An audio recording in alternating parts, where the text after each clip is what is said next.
If your pond keeps suffering from green water and excessive algae, nitrates could be the problem.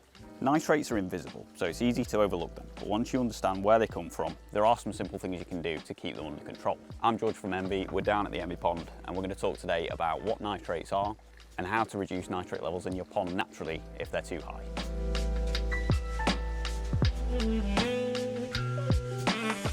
Nitrate is the final stage of the natural nitrogen cycle, and it takes place in every pond. Fish waste, uneaten food, fallen leaves and other organic material begin to break down and produce ammonia. Beneficial bacteria then turn that ammonia into nitrite and eventually turn that nitrite into nitrates.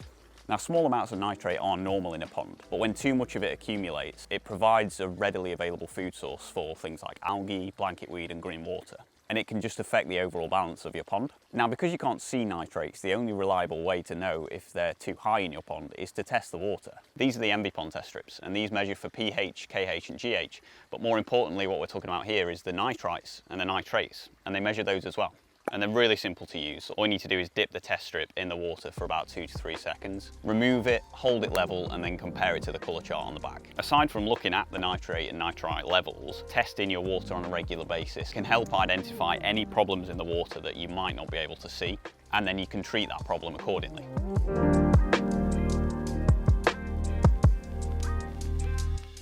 So because the amount of nitrates in a pond is controlled by the nitrogen cycle, first step towards controlling and maintaining nitrate levels in there is to try and reduce the amount of waste entering into the cycle in the first place. So it's quite easy to accidentally overfeed fish, and food waste will contribute to the amount of ammonia in the pond, and therefore then affect the nitrite levels and the nitrate levels. And the other thing is, and we talk about this all the time in our content and to customers, but fallen leaves, dead plant material, any kind of organic debris that's going into the pond is going to ultimately contribute to the amount of ammonia in there and therefore lead to high nitrate levels. Now, a small amount of natural material at the bottom of a pond isn't necessarily a problem, especially in like a wildlife pond, but a really heavy accumulation of sludge can continuously release nutrients into the water.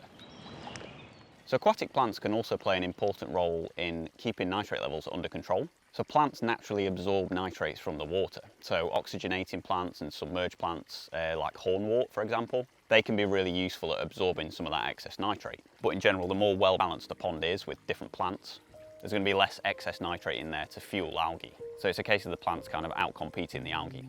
The other thing to do is be careful with water changes. Partial water changes can help dilute high nitrate levels, but just be careful about replacing too much water at once. You want to change about 10 to 20% when necessary, and always make sure to make the tap water safe if you have fish, so make sure to use dechlorinator. Now, you don't necessarily have to do this, but if you wanted to, you can obviously also test your tap water for nitrate, because tap water can already contain nitrates. So in some cases, a water change may not reduce the nitrate levels as much as you were expecting.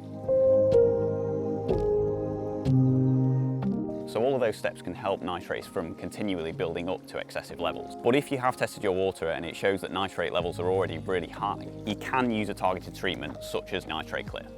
So the beneficial bacteria in Nitrate Clear are specifically selected to break down and digest nitrates in the water. So it can be used as a one-off treatment to lower the existing levels, or as part of an ongoing pond maintenance routine. And all you need to do is use 1 tablet per 2,000 litres of pond water. Now, this pond here is probably about half that, so we would use half a tablet of Nitrate Clear. But if your pond, for example, is 10,000 litres, you'd need 5 tablets of Nitrate Clear per application. All you need to do is add the tablets to a bucket or a watering can and just leave them to stand for 2 hours, as that will allow the bacteria to start to work. Then just stir and distribute it evenly around the pond.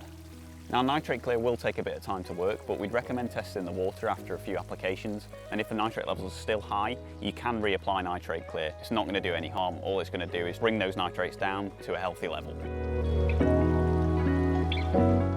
And that's really all there is to it. It's a matter of feeding fish carefully, removing any excess organic waste, having plenty of aquatic plants in there to help absorb some of the excess nitrates, and testing the water regularly. And if you see that the nitrate levels are already high in your pond, you can use Nitrate Clear, and that'll provide a natural, targeted way to bring them back under control. So you can find out more about Nitrate Clear using the link on the screen now or in the description. And if you have any questions on this topic, anything you'd like us to cover more, please comment below. Make sure to subscribe to the channel, it really helps us out.